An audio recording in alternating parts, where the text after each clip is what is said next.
Mamajusi kutoka mashariki wakiongozwa na nyota ya mashariki walifika mjini Bethlehemu, wote wakamwona Yesu amelala horini. Walimsujudia Yesu horini,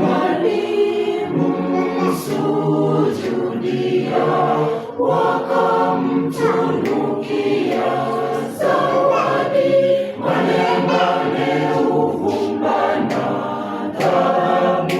Herode akatapika kuzaliwa kwake Yesu mwana wa Mungu, kawaita mamajusi faraghani ajue kuzaliwa kwake Yesu.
Yusufu, chukua mtoto, kimbilia